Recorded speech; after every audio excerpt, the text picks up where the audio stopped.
నమస్కారం, welcome back to recipes 365 days. ఈరోజు చాలా స్పెషల్ కీమా దోశ ఎలా తయారు చేయాలో చూద్దాము.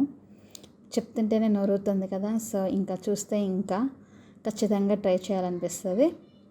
సో అందుకు గాను మనం కీమా కర్రీ కనుక వండుకున్నాం అనుకోండి, ఆ మిగిలిన కీమా ఫ్రై తీసుకోవాలన్నమాట. బేసిక్గా వాటర్ అనేది లేకుండా.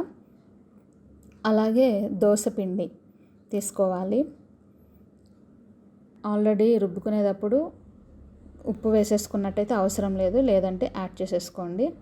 ఇప్పుడు ఈ దోశ పిండిలో కొంచెం తిక్కగా ఉందనుకోండి, కొంచెం వాటర్ మనకి బాగా పల్సగా కావాలనుకోండి, కొంచెం వాటర్ పోసుకొని కొంచెం పల్సని చేసుకోండి. ఈ విధంగా బ్యాటర్ ఉంటే సరిపోతుంది పిండి అనేది. ఇలా ప్రిపేర్ చేసేసుకున్న పిండిని తీసుకోవాలి.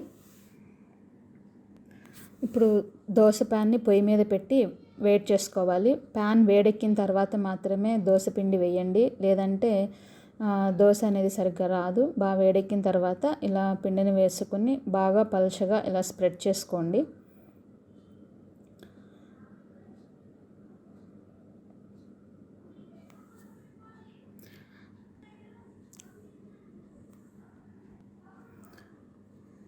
ఇలా స్ప్రెడ్ చేసుకున్న తర్వాత దోశ పిండి మీద కొంచెం బటర్ యాడ్ చేసుకోండి.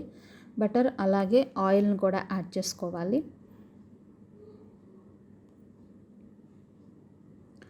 కొంచెం రోస్ట్ అయిన తర్వాత ఇప్పుడు మనం ఈ కీమా కర్రీ ఉంది కదా, దానిని మిడిల్లో పెట్టుకోవాలి. ఆల్రెడీ ఇది మనం ఆనియన్స్ అవన్నీ ఉంటాయి కాబట్టి మసాలా చక్కగా ఘాటుగా అన్నీ పర్ఫెక్ట్గా ఉంటాయి కాబట్టి ఏం వేయాల్సిన అవసరం లేదు. కొంచెం కొత్తిమీర కానీ అట్లా ఏదన్నా యాడ్ చేసుకోవాలి అనుకుంటే యాడ్ చేసుకోండి.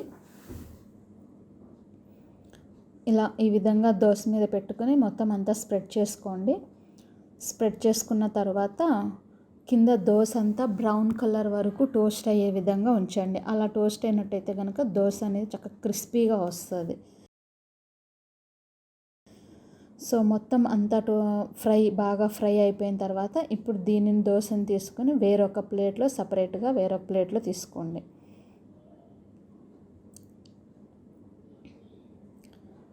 దోశని మనం మిడిల్లో కనుక కట్ చేసి చూసినట్లయితే మీకు ఆ స్టఫింగ్ అని అది అంతా తెలుస్తుంది. చూడండి, చాలా బాగుంది. మీరు కూడా ఒకసారి ట్రై చేయండి. It's really good taste. అలాగే ఈ వీడియో నచ్చినట్లయితే లైక్ చేయండి, షేర్ చేయండి. Keep watching. Thank you. Bye bye.